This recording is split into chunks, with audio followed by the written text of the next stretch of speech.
We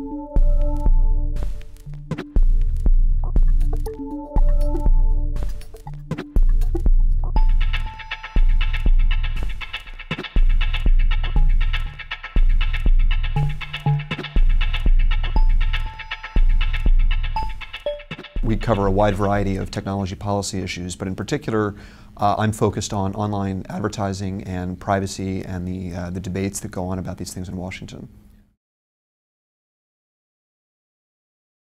The world is full of trade-offs, and you can never have more of one thing without somehow having some sort of cost elsewhere. So, from our perspective, these debates about privacy in Washington are very frustrating because they go on as if there really are no trade-offs involved. And most fundamentally, we try to point out that the benefits of advertising to consumers are, on the one hand, making available a source of funding for media, for content that's happened in this country since colonial times. And it's really even more indispensable now that we live in the internet revolution, when really zero is the price point that makes sense when you have a world of hyper-competitive markets and anybody can go anywhere else and offer another service or source of content. So advertising provides funding for those things, and at the same time advertising also does a lot in a way that people don't really appreciate, to empower, to educate users, to make markets more effective, lower prices, promote competition. All those good things get forgotten in Washington when people talk about privacy, because they think of this as an issue of fundamental rights. And once you use the R word, rights, all thought about trade-offs just goes out the window, and all of a sudden in regulation the conversation always turns to, well, what's the most protective draconian system we could put in place? And we try to push back and point out that there are costs to this, and that ultimately what we're restricting is the speech, whether it's commercial or non-commercial, say for political campaigns or for nonprofits, that allows people to communicate about their products, their services, political candidates, and that all those things are implicated when you start restricting the use and collection of data to inform advertising. The first thing you have to realize is that every member of Congress has a very small staff, and they're very busy, and they're not subject matter experts on really anything. When it comes to learning about technology, there's a very sharp learning curve for them on anything. And so in an area like this, it's very difficult to get people to understand, even before you get to these philosophical debates, how things work.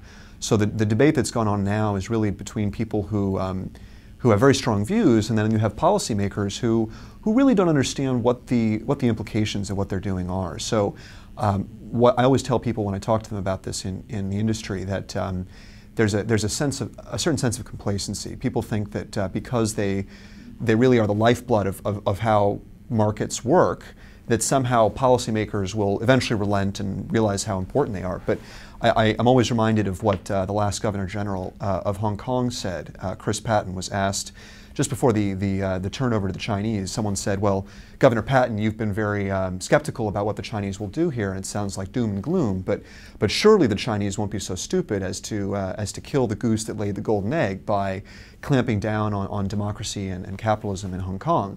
And Chris Patten leaned across the table and looked at them and said, "History is strewn with the carcasses of dead geese."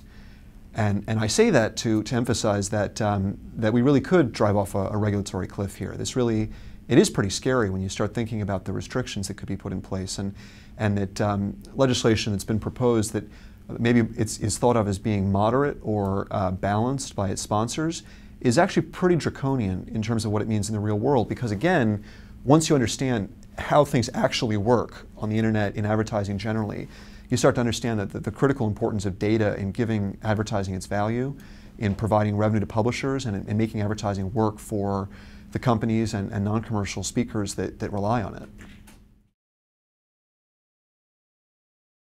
Our message revolves around what we call the 5 E's. So the first one is about educating, and that means educating both policymakers and the public at large. The second is about user empowerment, which we take very seriously. We think that the answer to concerns about privacy is to empower people technologically to make their own choices. So that means developing user interfaces that let people opt out, let them see what data has been collected about them, and those are things the industry has been doing very well.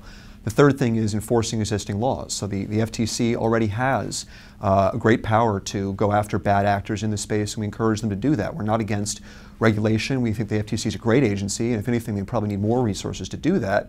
we're concerned about jumping to new draconian regulations and giving up on the existing model. The fourth E is about erecting a higher wall of separation between government and the private sector, because the greatest concern here, one that we share very deeply, is that government can get access to your data. That's a real harm. It's one that should be addressed, and I think it really drives most of these debates. And so until that's dealt with, the private sector is really going to be the whipping boy for the sins of the government. And then finally, we believe very seriously in enhancing self-regulation. We think industry has done a lot in this area. They could and should be expected to do a lot more. But it's not good for them that there might be a bad actor out there that might actually try to push the envelope on privacy. That's the sort of thing that compromises trust for everybody. So again, we look at this layered approach of those 5 E words as being a superior alternative to coming in and imposing draconian controls on the use of data. One of the dimensions to this debate about privacy that doesn't really get a lot of attention is as you put it, listening, and the idea of collecting data that's already out there that people may be sharing anyway, but that they may not have intended for that particular purpose. So the framework that I think is most helpful for thinking about this is Professor Dan Solov at George Washington University in D.C. I tend to disagree with him pretty strongly on his conclusions, but his framework for understanding privacy is, I think, very profound and useful. And essentially, he develops a taxonomy of the many aspects of privacy issues, and attempts to break down what we mean when we talk about privacy, because it's such a broad abstraction that it's almost meaningless to just talk about a one-size-fits-all concept. So in particular, he talks about the concept of increased accessibility. So for example, if you, let's take, say, the data that you're talking about. So if you share information for one purpose, but then somehow the data is made more accessible by somebody else, that's the difference. For example, in Washington, D.C., you can search property tax records by address, and you can pull up the sales price and the person who bought the house and all that information, which is fairly sensitive. It would be, in his view, a privacy concern, and I think I agree with him here, if the city were to make that data more accessible so that you could search just by name, right? Because then you wouldn't have to know the address. You would just be able to say, I want to know how much so-and-so paid for his house. So in that sense, a lot of the concern about privacy, people make the mistake of thinking, well, this data is already available in some form. So what if we make it easier to get to? And it does raise a real privacy concern. Now, it may not always be one that government needs to get involved with, but at least it's worth thinking about, and it's something that people in industry should have in their minds when they think about privacy, because it's not just about whether something's available or not, it's about how accessible it is. So yes, it might be the case that that some people would have a problem with taking data that's publicly available and repurposing it for some other purpose. And to some extent, in some cases, I can see their point that the question that we always ask is whether there's a harm. And so as a general matter, we're likely to say that there probably is. And if you're just merely taking things that people have said about a brand and analyzing it, it's difficult to see what exactly the harm is.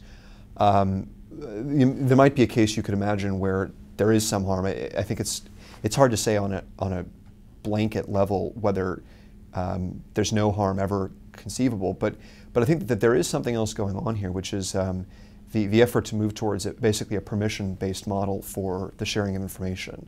So if you take seriously the perspective that many privacy regulatory advocates have, what they really want is to say that we all have ownership in all the data about us, everything that we say, everything that's said about us. And if you take that to its logical conclusion, you really start to see how untenable that is. So for example, if I note that you're wearing a black shirt when you walk down the street, does that information belong to you? And do I need your permission to merely observe that information? And if this sounds like a silly example, you actually should think back to the origins of modern privacy law, where basically all of our current thinking about privacy and the state torts that developed out of privacy came from a single law review article that Brandeis and Warren wrote in the early part of the 20th century about photography. And basically their their vision of privacy came out of the idea that, that the availability of cheap cameras was making it possible for people to report on the social gatherings of the Boston Brahmin and take photos of these elites and put them in the papers. And they consider that to be an invasion of their privacy. And you know, these were public gatherings, but they weren't open to everybody. They weren't. It wasn't like on Facebook where all the details were made available, but some people were sharing information. They were sharing details, and their argument was that this should be a violation of privacy rights. Basically, that you would have to get the permission of everybody whose photograph you took or everybody about whom you said something in the newspaper. And when you realize that that's where this comes out of, and that that's literally where this goes if you take it to its logical conclusion, you start to see that the flip side of privacy is the right to speak, to observe, to collect information, and to use it. And so this is really a debate about the control of information, not just about privacy. And that's a question that's rarely answered. So in some people's view, privacy is ownership of all the information about you or that you share. And ironically, many of those people don't believe in the ownership of, say, copyrights. They don't believe in that kind of intellectual property, but they do believe in ownership in personal information. I would take a different view. I would agree with, say, Jim Harper at the Cato Institute, who's done really great theoretical work in arguing that privacy is really best understood as the subjective condition of feeling that you have some control over sharing of information and the collection of information. So it doesn't mean that you own all the information. It's not that you have a veto over anybody being able to use your photograph, but that we could move in a direction where people have more control over that information, and that people who are sensitive about something could exercise the right to not have that information shared. So as a concrete illustration of that, for example, there's a big difference between saying that you have to get someone to sign a release before you can use their photo, which is kind of the Brandeis-Warren model. And then on the other hand, you could have a system where, like on Facebook, if you tag somebody in a photo that you take, they're notified about that, and they have the opportunity to untag themselves, right? So that's a great technological empowerment tool that lets people not block the sharing of information, not control the speech of others, but exercise some control over, for example, can somebody search for all photos about them, including photos that they don't want other people to find? That's a very reasonable way to empower users without infringing on free speech rights. So this is all tied up in technology, and it's hard to give a principled answer that isn't dependent on the particular controls and technological tools that are available. But as I said before, the basic message that we try to get across is that we should strive towards empowering users to make choices, not setting restrictive defaults and then saying, well, anything that you want to share, you've got to authorize. Everything has to be done on an opt-in basis.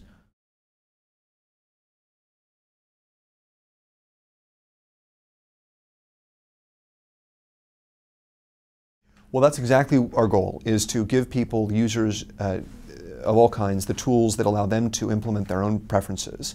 And the analogy that we look to is, it's a very different context, but in the case of parental control tools.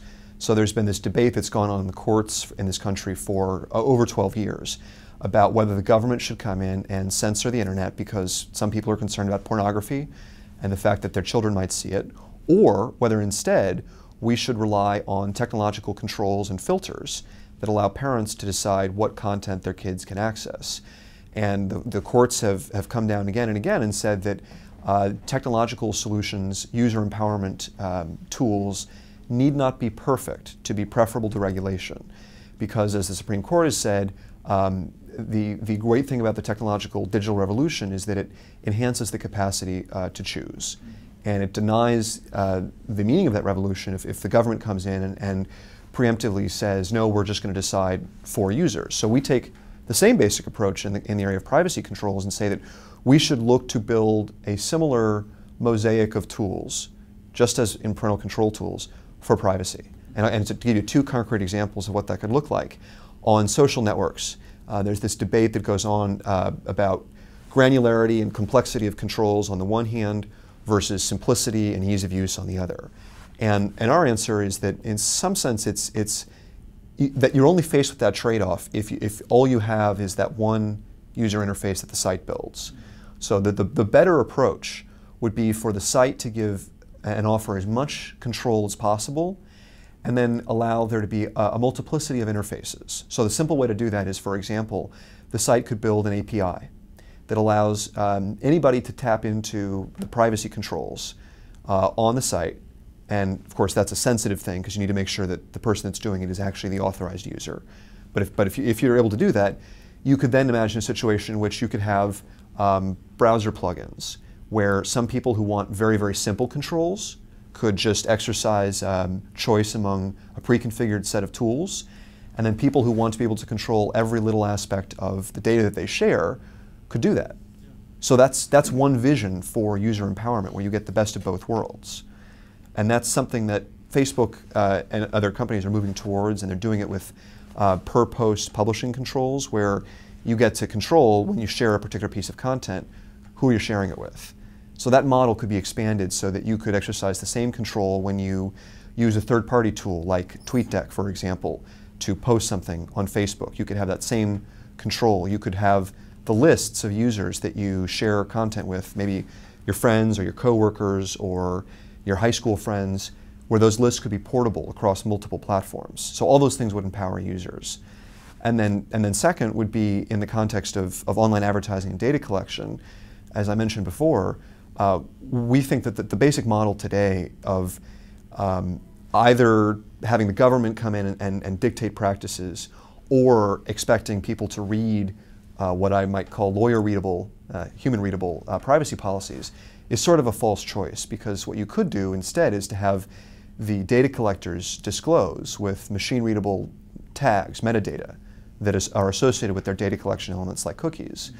They could disclose what their privacy practices and data collection practices are. And that's exactly what the Protocol for Privacy Preferences, P3P, was intended to do. So if you had that sort of a system where you could drive adoption, where the federal government took a more active role in ensuring that companies who made those disclosures did so accurately, and also encouraging adoption and perhaps even mandating disclosure, you could then build on top of those an infinite variety of user tools that would take that data and allow users to exercise choice, whether they wanted to just say, I'm going to outsource that to a privacy group where I'm going to just subscribe to their preferences and it'll implement whatever their preferences are, or I want to go to the other extreme and I want to say, here's what I think about data retention and all those other things. That's kind of the ideal world that we envision. The goal is to give people complexity and granularity of choice if they want it, but also to build things that are as easy to use as possible. And as anybody in Silicon Valley or in the web business will tell you, there's nothing harder than simplicity. And building elegant and powerful tools is really, really difficult. So I don't want to underestimate how hard that challenge is. But I do want to suggest that it is possible to build things that are easy for users to use, but also to give them powerful choice. And we see that all the time. We sort of take it for granted, but as I mentioned, these things are already developing. I think Facebook's actually done a pretty good job in many ways, as much as they've been criticized, for giving users control over initially what they publish on a post-by-post basis, and then now giving users control over how widely they share their information. So it's always going to be an iterative process, and I don't expect that we're ever going to get to a final state where it's just done.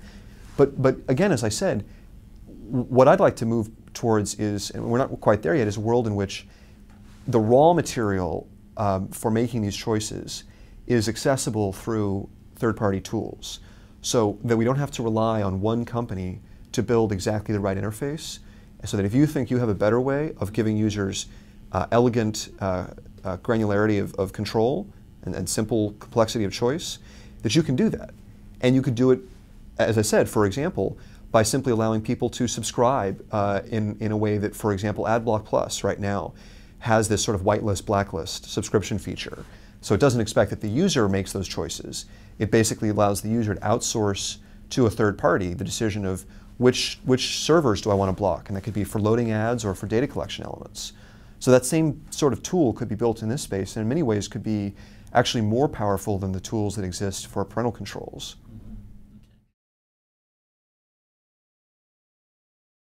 We're fond of saying in the parental controls context that what we need is a diverse array of tools for a diverse citizenry. So if people were all the same, you could just build one tool.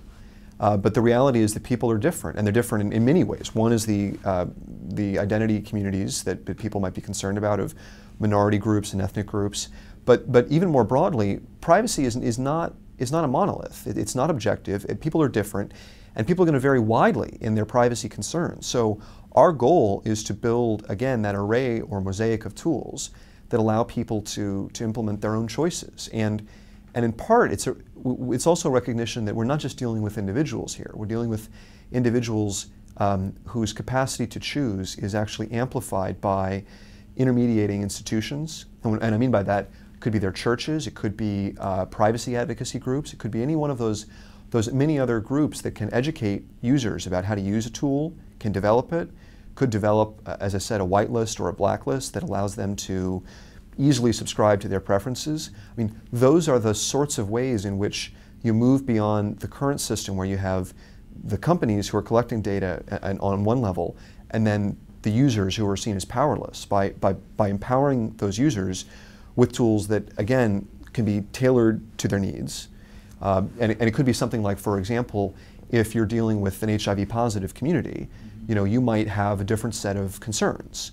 And so you might write a filter or a blacklist to block collection of certain data that can be tailored and targeted to that community. So that, in a nutshell, that's a better approach, in our opinion, to just deciding that the mere fact of being in one of those communities is sensitive. And that's exactly what currently pending or discussion legislation would do, basically say that anything that has to do with politics or race or sexual orientation or religious identity, all those things become sensitive, because as a practical matter, if you do that, it means that the mere fact that somebody has visited that domain, so let's say it's gaypolitics.com or blackparents.com, that data itself would be considered sensitive and would require opt-in consent. And if you do that, you basically prevent those sites from working with third-party advertising in the way that everyone else on the web does.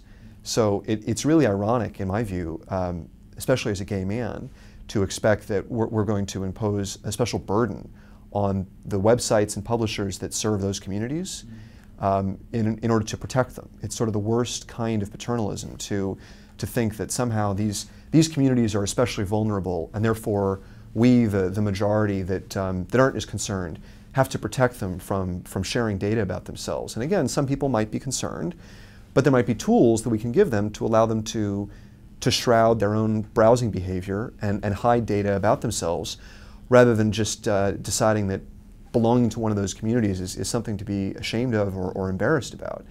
And the one final thing I would mention is that we're not just talking here about commercial messaging, we're also talking about non-commercial and not-for-profit speech, because the same platforms that are used to deliver product advertising are used to deliver advertising for political campaigns or community organizations.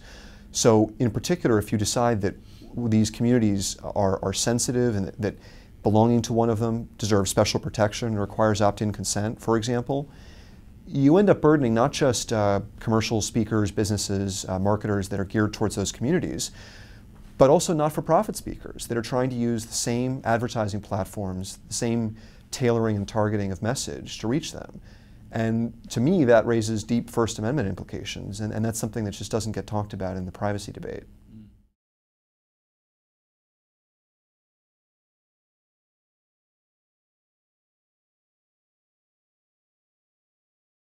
There is a real trade-off here, what I think of as an implicit quid pro quo between users whose data is used to give advertising value, that in turn supports the content and services that they enjoy, and the fact that ultimately advertisers are paying the bill for most of those content and services.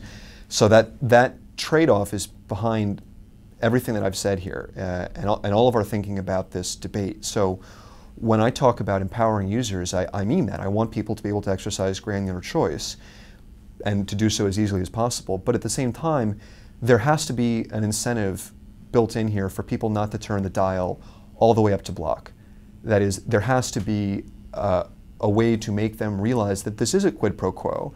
And if they don't want to play ball, if they want to shroud themselves in secrecy and not share any data about even the fact that they might visit puppies.com or something like that, that really isn't, I would think, very sensitive, but maybe is sensitive to them, there is a price to that. And I think that what you need is a world in which you've empowered not only users on the one hand to make those decisions, but also publishers and indirectly advertisers. And you empower them basically to decide that if somebody decides not to view ads, to block them, or to block the sharing of data, that they just can't expect to get that same level of content and service for free. And that could be, for example, that if you go to a site and you're blocking all collection of data or you're blocking ads, you don't get the content for free. Maybe you have to pay.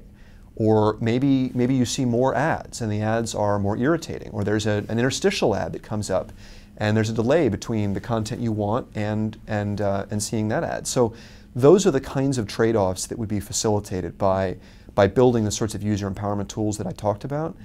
But unfortunately, we're not going to get to that world where you have essentially a marketplace transaction unless we get past this idea that users are too dumb and too lazy to be trusted to make choices for themselves. So again, we need to really think about how to build empowerment solutions that don't break this ecosystem, because advertising really is the goose that laid the golden egg. And we need to make people comfortable with advertising, and doing that means giving them choice, but we need to do it in a way that doesn't break the ecosystem for everyone, because anybody who knows the economics of bits will tell you that you're going to struggle to get people to pay for content. It may work in some cases, not in others, but if advertising isn't there to foot the bill, consumers will suffer because the total amount of creativity and innovation and content and services will decline.